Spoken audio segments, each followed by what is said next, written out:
No other object has been misidentified as a flying saucer more often than the planet Venus.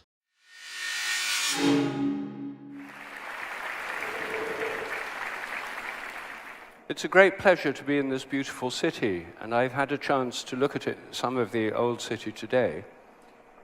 It's also a great pleasure to be able to speak to you here in Krakow, where I've never been before, in English. You've gone to all the time and trouble to learn English, and it makes it much easier for me, and I really appreciate the fact you've done that. I can assure you this would not work reciprocally. If anyone went from Poland and gave a talk in London, no one would understand it, except other Poles, of course. The science delusion is the belief that science already understands the nature of reality in principle, leaving only the details to be filled in. This is a very widespread belief in our society. And it's supported, it's made more convincing by the tremendous triumphs of technology.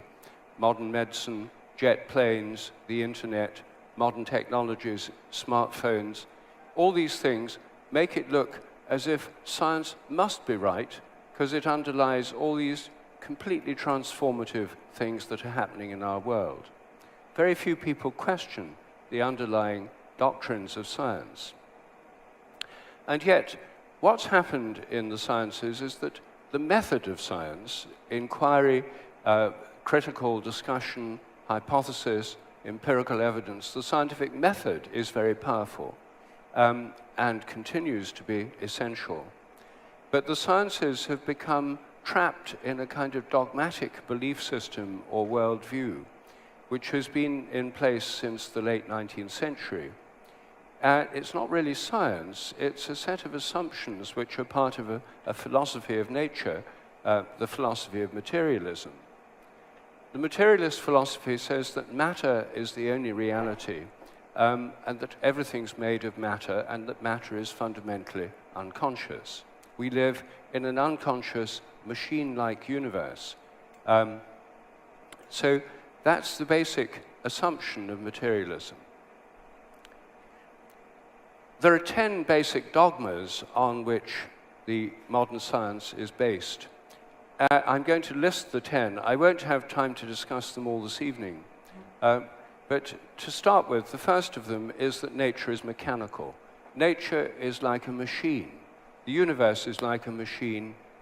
Animals are like machines. Plants are like machines. And we're like machines. Our brains are computers. Our eyes are cameras. Our hearts are pumps. In the words of Richard Dawkins, we are lumbering robots. We are just machines. That's the first assumption. And of course, this isn't really a testable theory, it's just a metaphor. The old metaphor, which everyone in Europe believed until the 17th century, was that nature was like an organism. The whole universe was like an organism. Animals and plants were organisms. The earth was a living organism. The stars were organisms with a consciousness of their own. It was a completely different way of thinking of nature. The mechanistic revolution in science replaced the idea of animate organism with the idea of inanimate machinery. The second assumption, which I've already mentioned, is that everything's made up of matter, or physical substance, which is unconscious. The third assumption is that all of this is governed by eternal laws of nature that were already there at the moment of the Big Bang. The mathematical laws of nature are fixed. They've always been the same, they always will be the same, and they were there at the moment of the Big Bang. The fourth assumption is the total amount of matter and energy in the universe is always the same, or at least since the Big Bang, when it all suddenly came into being. As my friend Terence McKenna used to say, modern science is based on the principle, give us one free miracle and we'll explain the rest. And the one free miracle is the appearance of all the matter and energy in the universe and all the laws that govern it from nothing in a single instant at the moment of the Big Bang. The fifth assumption is that nature is purposeless. The universe is a machine, it has no purpose. Evolution has no purpose. We're here as a result of blind forces of natural selection, and chance mutations. The sixth assumption is that memories are stored inside the brain. Everything you remember is stored somewhere inside your head. No one quite knows how.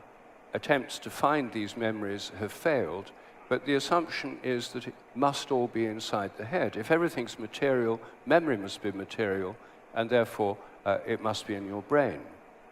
And this fits very well with the materialist argument, which was essentially atheistic. Because if all your memories are inside your brain, when you die and your brain decays, all your memories will be wiped out. Everything to do with your personal identity will be destroyed. So all religious ideas about survival of bodily death must be untrue if you believe this materialist theory. The seventh assumption is that biological inheritance is material. Everything you inherit is inherited materially in your genes or in epigenetic modifications of the genes. Of course, there's also cultural inheritance, but biological inheritance is thought to be material. The eighth assumption is that minds are nothing but the activity of brains. Your mind is your brain. Minds are what brains do, as many materialist philosophers express it. Your entire conscious mind is the activity of your brain that's inside your head. The next assumption is that psychic phenomena like telepathy are illusory.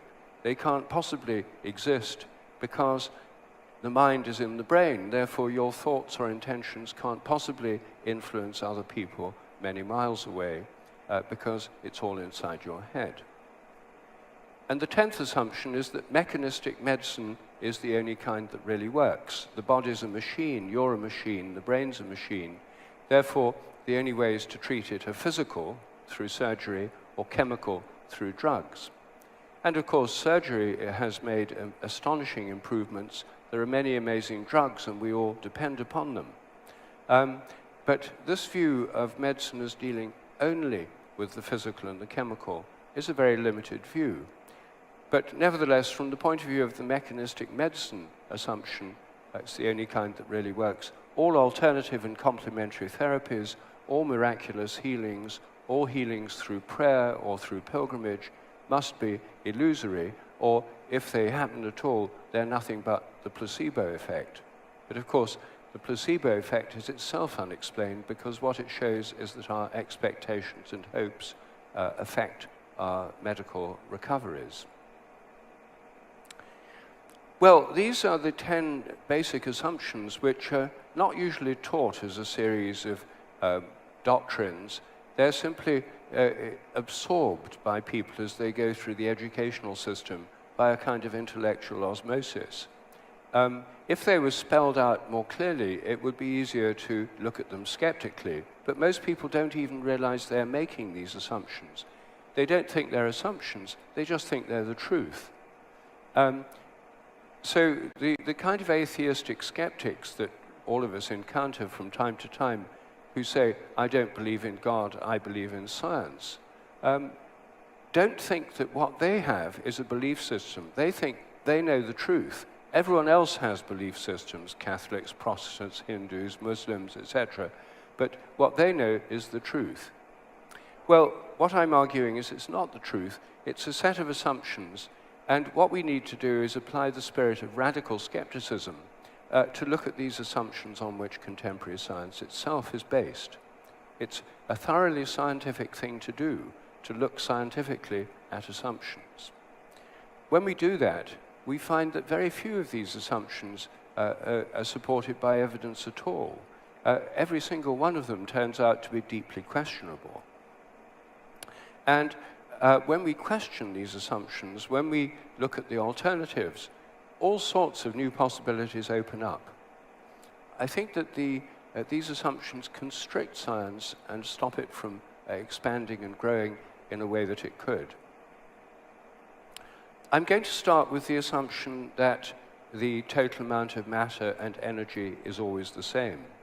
This is something all of us learn at school, the principle of conservation of matter and energy. it applies to closed systems, but the whole universe is supposed to be a closed system, and so therefore the total amount in the universe is supposed to be the same. Now, most people never dream of questioning this assumption. I didn't question it myself until a few years ago. Having had a scientific education, I'd questioned most of the others, but this is the last one that I thought of questioning. But when you actually look at it, it turns out that it's not at all as simple as it first seems. Physicists themselves are much less intimidated by the so-called laws of nature than the rest of us. They, after all, are the people who codify the laws of nature. As soon as galaxies were discovered in the 20th century, it became clear that the galaxies, the stars in the galaxies, were being held together much more than they ought to be if it all just depended on gravitation, based on the amount of matter in the stars, perhaps in dark stars, in planets, in gas clouds. The galaxy has much more gravitational effect on its stars than it ought to have. If you just had the amount of the ordinary matter, the galaxies would fall apart. The stars would be flung out. They'd cease going around in orbit. And moreover, different galaxies attract each other in a way that's more than they ought to if it's just a matter of the known amount of matter in them.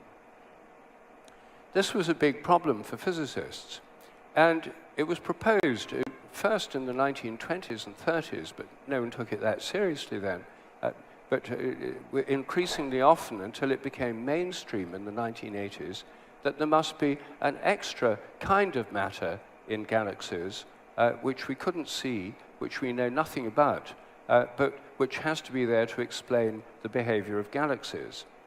The assumption is that the existing scientific theories of gravitation must be correct, and if they don't fit the facts, then there must be more matter there than we knew about.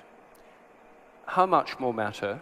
Well, simple. You just work out how much more matter you need to balance the equations and titrate in that amount of matter. That's the amount of dark matter there is. If the equations show the galaxy ought to be behaving differently, put in a bit more dark matter, add in some here, take away some there.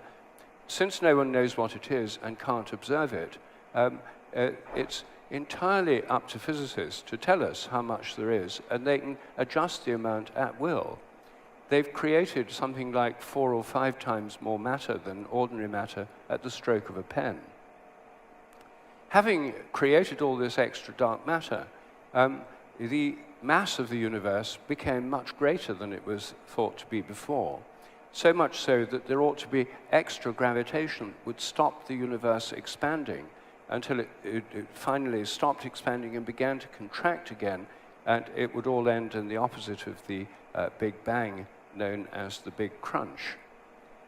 Well, around 1999, it was discovered that the universe is not, in fact, expanding slower and slower. It's expanding faster and faster, contrary to the expectations of physicists based on the amount of dark matter in the universe. So how do we explain that? Well, simple. There must be another form of energy, called dark energy, that pushes the universe apart. How much is there? Just the right amount to explain the facts. So we now have a situation where 95% of the universe is made up of dark energy and dark matter, and we haven't a clue what they are. We don't know what they do, apart from the things they're supposed to do to make the equations work. We don't know if they can be converted into regular matter and energy, or regular matter and energy can turn into dark matter and energy, in which case it would just disappear. So this is an extraordinary situation. Physics has shown us that we literally know nothing, or next to nothing, about 95% of physical reality. So how can we be sure that the total amount of dark matter and dark energy is always the same? Well, actually, we can't. The equations of dark energy say that the amount per unit volume is constant. So as the universe expands, the amount of dark energy increases. The universe is now a perpetual motion machine. Well, these are extraordinary aspects of physics. They completely change the old view that we were brought up with that we thought we knew about matter and energy and what they were. We don't know. And it may be they don't even exist. It may be that if we had a different theory of gravitation or a different theory of galactic organization, it wouldn't be necessary to suppose that these unobserved materials and energies actually exist. Well, that's one area where there's a huge amount still unknown. And this is relatively uncontroversial. This is pretty standard physics nowadays. What I want to turn to now is the assumption that matter is unconscious. This is one of the most fundamental assumptions of the materialist worldview. To understand how we got to our present situation, it's helpful to look at the history. In the 17th century, when the scientific revolution took place, the view of matter that we now have was first formulated by René Descartes, the French philosopher, who was one of the first people to put forward the idea the universe is a giant unconscious machine. Animals are machines, plants are machines, and we're machines. Descartes made a famous dualistic separation between the world of matter. Matter is unconscious and it's in space and time. The whole universe is made of matter. But there was another reality, spirit, which was not in space and time, not physical, and basically immortal and timeless. And this was not part of the realm of science.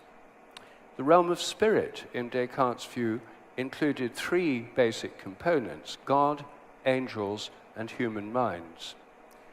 Those were outside space and time, and there was this radical dualism between unconscious nature and conscious minds. So this led to an extreme split. It meant that humans were totally different from all other animals, so it's okay to vivisect them or factory farm them because they're just machines, whereas we have this rational spirit. It led to a radical split between mind and body, because the mind is immaterial, the body is material, and nobody could explain how this immaterial spirit could influence the body. And it led to a radical split between the realms of science and religion. Religion got God, angels, and human minds together with human morality. Science got the entire physical universe, including human bodies and brains. And God was, as it were, withdrawn from the universe. The universe now became automatic machinery that worked by itself with no need for God. God's realm was confined just to human minds, angels, and the spiritual realm. This was totally different from the view in the Middle Ages, where God was within nature as well as beyond it, where all nature was alive. The whole universe had a kind of soul. The earth was a living organism. The philosophy of nature that gave us the great Gothic cathedrals of Europe was radically different from this mechanistic philosophy that we've grown so used to. In the 19th century, a lot of people thought we don't want two things, matter and spirit. Two's too many. We just want one thing. Some philosophers said spirit's the only reality. That's the idealist school of philosophy. But many philosophers said, no, matter's the only reality. There's no such thing as spirit. God and angels simply don't exist. And human consciousness is just something to do with the brain. So at one stroke, they shifted the philosophy from dualism to materialism, mechanistic materialism, the current orthodoxy of science. It has been since the late 19th century. And got rid of God and angels, the whole spiritual realm. All spirits disappeared. But human consciousness remained. And the continued existence of human consciousness is what is causing this mechanistic materialist worldview to break up. It's happening before our very eyes. Because for decades, scientists just ignored consciousness. They didn't think or talk about it. They assumed it was nothing but brain activity. So all you need to do is just look at brains and study nervous systems in more detail, and finally you'll understand consciousness. But in the last 20 or 30 years, there's been a growth of an area of science called consciousness studies, where scientists have started looking at the nature of consciousness itself, not just ordinary psychology, but mystical experiences, out-of-the-body experiences, psychedelic experiences, near-death experiences, and a whole range of religious and spiritual experiences. Meanwhile, there's been an enormous growth of spiritual practices like meditation, in which many people are doing practices which deal with the very basis of consciousness itself. So the situation has changed, and there's now a debate about consciousness. Is it just the brain? And if it is just the brain, why should unconscious matter in the brain give rise to conscious minds? That's why in the philosophy of mind, the very existence of human consciousness is called the hard problem. It's the hard problem because you cannot solve this problem within materialist terms. Some materialist philosophers of mind argue that consciousness doesn't really exist. It ought not to exist in a materialist world, and in fact, it doesn't exist. Or if it does, it doesn't do anything.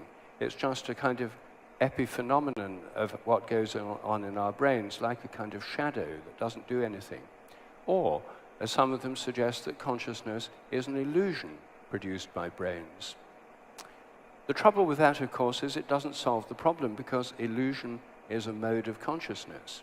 You can't have an illusion unless you're conscious. So it presupposes consciousness. So this debate has gone round and round in circles around the hard problem. And one of the things that has happened is that some materialist philosophers have said, okay, we've got to get a way out of this, and the best way out of it is to abandon old-style materialism and adopt a philosophy called panpsychism. Pan means everywhere, psyche means mind or soul or spirit or mind or soul. And so the idea is that there's some kind of mind, even in electrons or atoms, that everything in nature has not just bodies, but some kind of mind. And therefore, the emergence of consciousness in humans is not a difference of kind, something totally different emerging from inanimate machinery, but a difference of degree, a more complex form of consciousness emerging from less complex forms of consciousness. This philosophy of panpsychism is not new. It's basically a modern version of what used to be called animism, the belief that there are psyches or souls throughout nature. Philosophy in Christian Europe in the Middle Ages was essentially animist. The philosophy of Aristotle, modified by St. Thomas Aquinas, taught that all animals have souls, all plants have souls. The soul is the form of the body. And in fact, the word animal in English and in Latin comes from the Latin word anima, which means soul. So this panpsychism is a rediscovery or a repostulation of a kind of mind throughout nature. There were two famous panpsychist philosophers in the 17th century, both of them reacting against Descartes. One was Leibniz, who suggested that all self-organizing units have bodies and minds, that each reflects the universe from its own point of view. He called them monads. The other was Spinoza, who thought that the whole of nature was essentially the body of God, and God was the mind of nature. It was a kind of pantheist philosophy.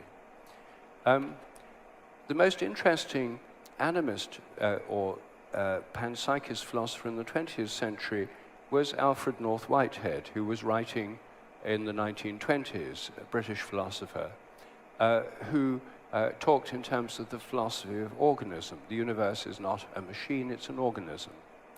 Whitehead was a mathematician as well as a philosopher, and was one of the first people to appreciate how radical quantum theory was.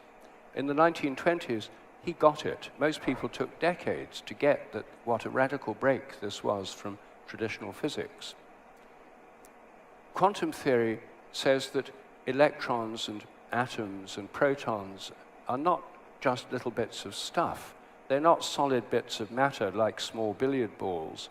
They're waves. They're processes in time. And a wave cannot exist at an instant because it takes time to wave. It can't exist at a point in space because it takes space to wave in. You cannot have an instantaneous wave.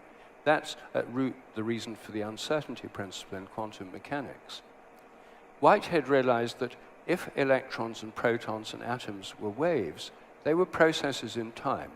They were processes, not things. And if they were processes, they had a past and a future. That was going from the past towards the future.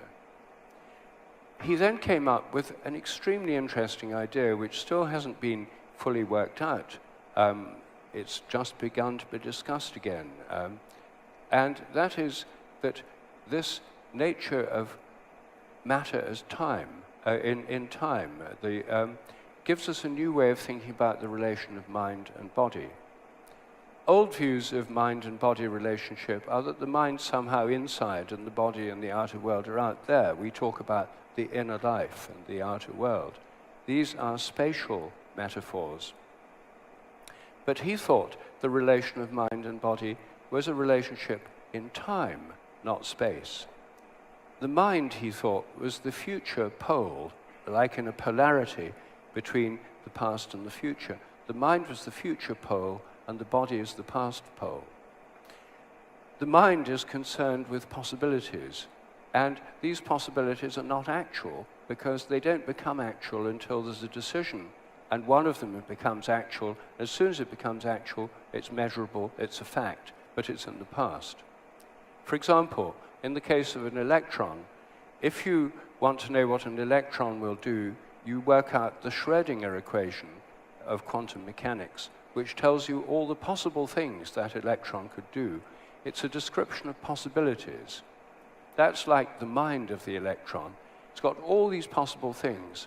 When the electron interacts with a physical measuring instrument or with a photographic film or an atom or molecule, when it interacts with anything, these possibilities collapse down and become an actual action. This is sometimes called the collapse of the wave function. These possibilities collapse down and become an observable fact. But that's instantly in the past. And now a new set of possibilities open up. Now, our minds are like that too. Our minds are concerned, our conscious minds are arenas of possibility. Thoughts, images, plans, intentions are possibilities in our minds. Dreams are a kind of possibility too. A lot of our conscious activity is considering alternative possibilities and choosing among them. For example, all of us chose to be here tonight. The fact we're here now, we made that decision and put it into practice, means it's an observable, objective fact that we're in this room. We can be seen, measured, photographed, etc. There was a time when we were making up our minds. We could have done other things. We could have been elsewhere this evening. There were other possibilities for this evening. But when we made the decision among all those possibilities to do this one, then this is what happens. It's an observable fact, but it's now in the past, and our minds are opening again to new possibilities, which after all is what this talk is about. So the role of consciousness is about choice and possibility. Our habits are largely unconscious because we don't need to make choices.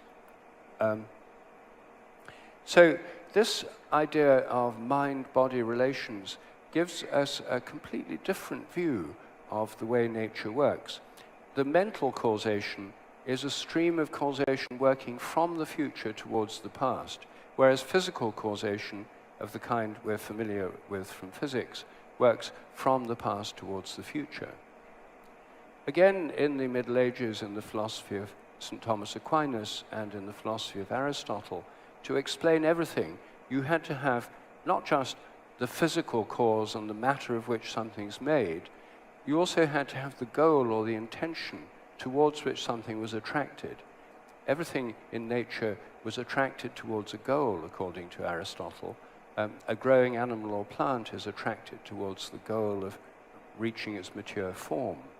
A hungry dog is attracted towards the goal of eating some meat, finding a bone. It's goal-directed behavior. And this purposive or teleological activity involves a kind of stream of causation from a virtual future towards the present. So this way of thinking about the mind fits with a quite sophisticated and well-developed philosophy, which has been rejected in favor of the mechanistic theory of just matter and energy, but which makes much more sense of mind and consciousness. I want to turn now to the doctrine that the mind is nothing but the activity of the brain, because what this doctrine tells us is that our minds are just inside our heads. It's all in the brain. Instead, I think that it makes more sense to think of minds as being like fields, which are spread out in space and time. We're used to the idea of a magnet being a physical object with an invisible field around it, a region of influence, the magnetic field. We're used to the idea of the Earth having a gravitational field inside it and stretching out invisibly far beyond the Earth, keeping the Moon in its orbit. We're familiar with mobile phones, which have electromagnetic fields inside the material phone, but they stretch out invisibly far beyond the telephone. So fields are an accepted part of modern physics, but they're not exactly matter. They're physical, but not material. Materialists expand their view to say, okay, we'll include fields as well. They used to think they were material, made of matter, the ether. Now they don't. But anyway, I'm not discussing that particular point. What I'm discussing is how the best to think of our minds. Are they just material things, like mechanical systems, just based on contact? Or are they field-like systems, which means they could stretch out far beyond our brains, just like many purely physical systems like magnets and mobile phones do? Well, I think they stretch out beyond our brains. I think our minds are extended far beyond our brains. The easiest way to understand this is to think about the nature of vision. What happens when you see me standing here now? You all know the standard answer. Light's reflected from me, it goes through the electromagnetic field, enters your eyes, goes through the lens, inverted images on your retinas, changes in the cone cells, impulses up the optic nerve, and activity in various regions of the brain. And we now know which regions become active in more detail than ever before, thanks to brain scanners. But does that explain vision? Well, no, it doesn't. It just describes what happens in the brain when you're seeing something. It doesn't explain why you're conscious of what you see. There's nothing in neurophysiology that tells you this is conscious. It doesn't tell you that why you're conscious of what you see, and that, in fact, is an aspect of the hard problem. Consciousness itself is unexplained. But the second question is the one I want to focus on. Where is this happening? When you see me now, where is your image of me? The official view is that it's inside your brain. All your thoughts, all your experience is inside your head. So somewhere inside your head, there's a little Rupert looking just like me, but it's in your head. Everything you're seeing in this room is inside your head. If you look at the stars at night, the stars you're seeing in the sky, the experience of those stars is inside your head. Your skull is beyond the stars. That is the official worldview taken to its logical conclusion. What I'd like to suggest is something so simple that it's hard to understand. And that is that your image of what you see is where it seems to be. Your image of me is located right here. It's in your mind, but it's not inside your brain. Everything you see is being projected out to where it seems to be. It's a projection. It's a kind of virtual reality projection created by your mind, depending on the activity of the brain and on what comes into the eyes. But it's not inside the brain. You don't have a little three-dimensional virtual reality display inside your head. No one's ever seen one there, but the official view is that's what's going on. What I'm suggesting is this projection, this three-dimensional colored world you're experiencing is projected out to where things are. Sometimes it's projected to where they are not, and then you're having an illusion or a hallucination. But fortunately, those are rare. None of us would survive long if we were living entirely in a hallucinatory world. Your mind reaches out to project a kind of visual field to what you're seeing. So every one of you, as I look at you, are images in my mind which is projecting out to you where you are. Now, is this just a philosophical view? Well, it is a philosophical view. It's how Plato thought vision worked. It's how Euclid thought that vision worked. And in fact, Euclid was the first person to explain how mirrors work. He showed that if we project things out, just like I'm saying, the great Greek geometer said, if we project things out, when we look in a mirror, because these are mental projections, they go straight through the glass. They're not physical. They don't bounce off the mirror. They go straight through. That's why you see everything behind the mirror, what science calls virtual images. They're projected. Every time you look at anything in a mirror, you're seeing your own projections. That's what you're seeing. It's still the official theory of mirrors, although it doesn't fit very well with the mind as in the brain theory. But can this be tested more radically? If I look at you from behind and you don't know that I'm there, is it possible that when my mind touches you through reaching out to see you, you could feel my attention? Is it possible that people, when they're stared at from behind, could feel that somebody was looking at them? That ought not to happen according to regular science, and according to official psychology textbooks, it doesn't happen, it's impossible. But if you actually ask yourself and your friends, have you ever felt when you're being looked at from behind? You'll find that yes, this is a common experience. Surveys show that more than 95% of the population have had this experience, including children.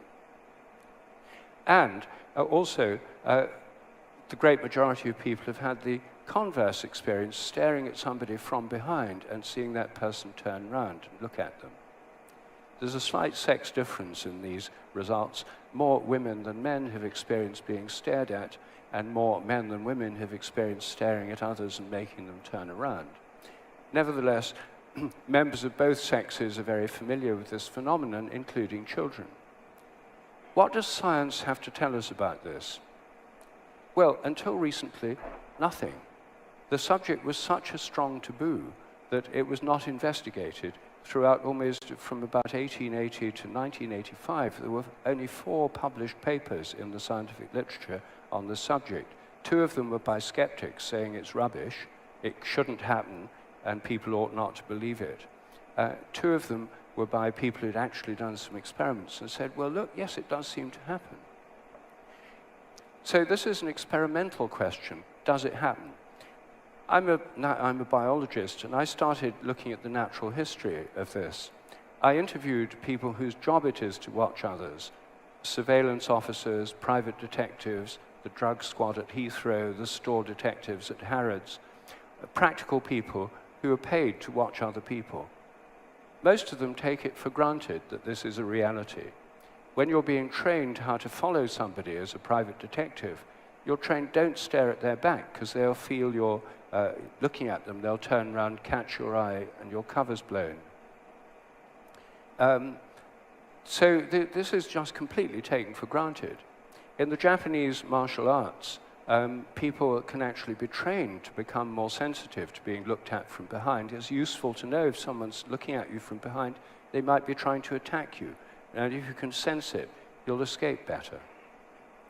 Well, it can also be investigated experimentally, and I've developed some extremely simple experiments, so simple a child can do them, and in fact, thousands of children already have done them. This research has been done widely in schools in Britain, America, and Germany.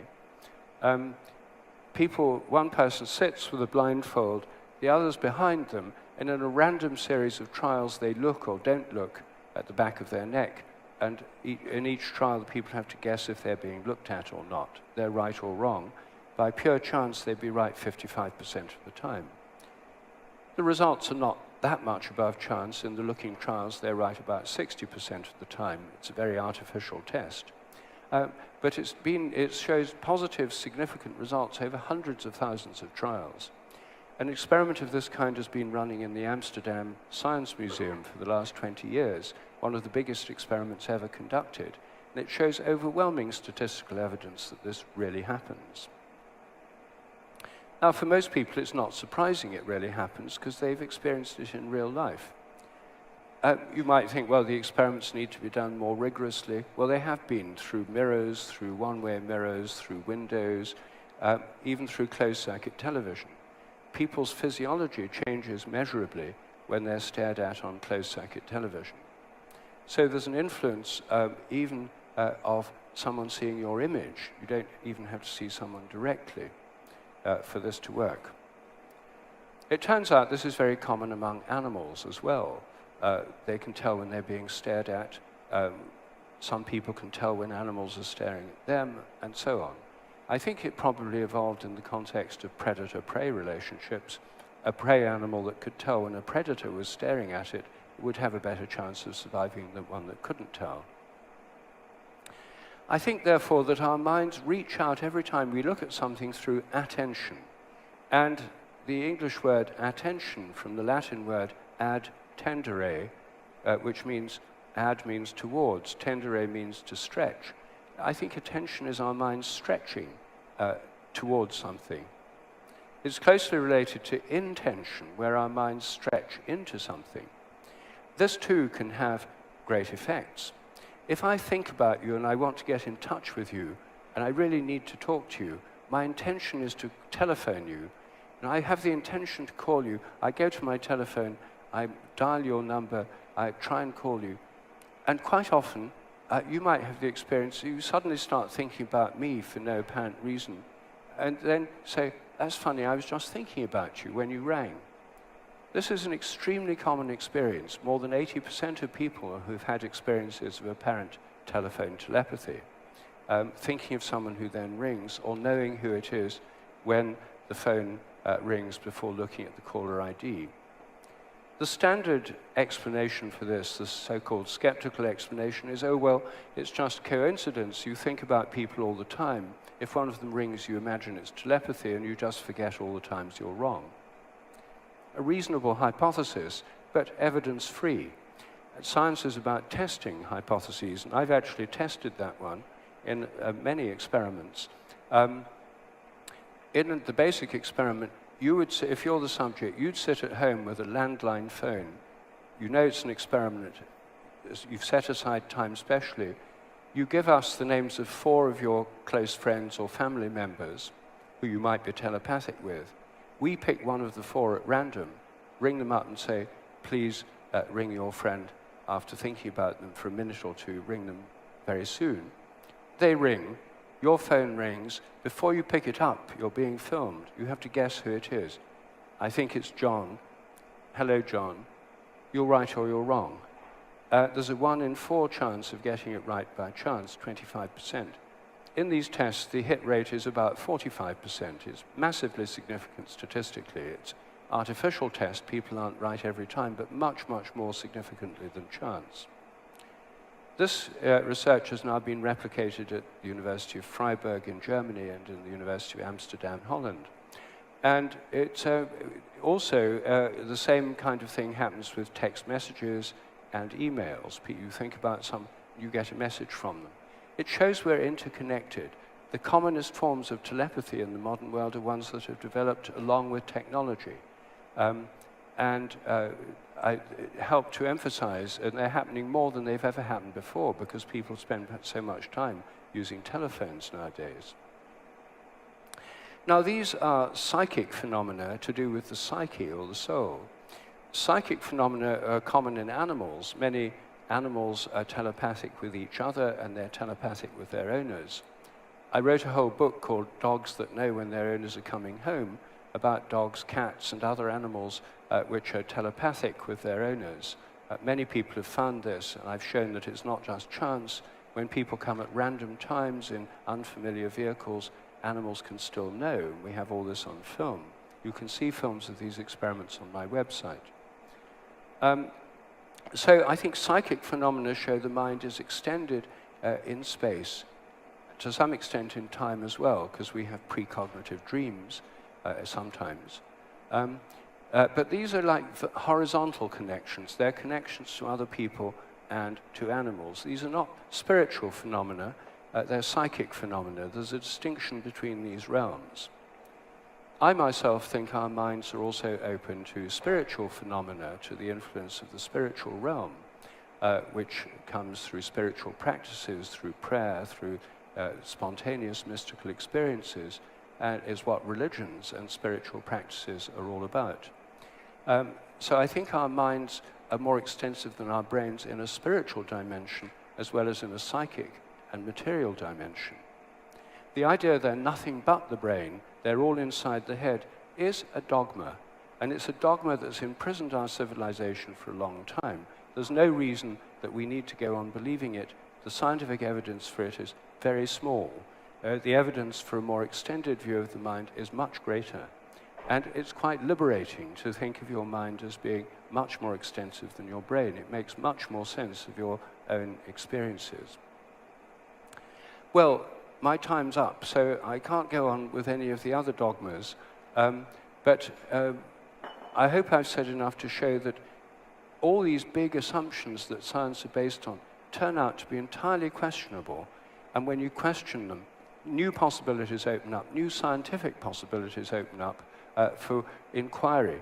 I think science will become much more exciting, much more interesting, much more fun, and probably a lot cheaper if we move in the direction that I'm suggesting here of questioning these fundamental dogmas and trying to go beyond them. I think we're on the threshold of an extremely exciting new phase of scientific discovery.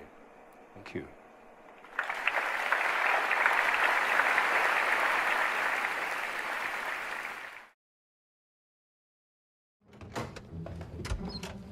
Even the former leader of your United States of America, James Earl Carter Jr., thought he saw a UFO once.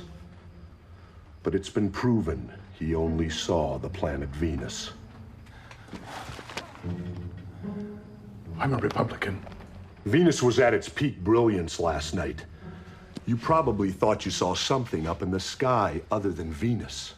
But I assure you, it was Venus. I know what I saw. Your scientists have yet to discover how neural networks create self-consciousness, let alone how the human brain processes two-dimensional retinal images into the three-dimensional phenomenon known as perception. Yet you somehow brazenly declare seeing is believing?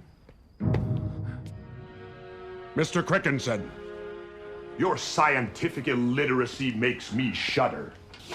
And I wouldn't flaunt your ignorance by telling anyone that you saw anything last night other than the planet Venus.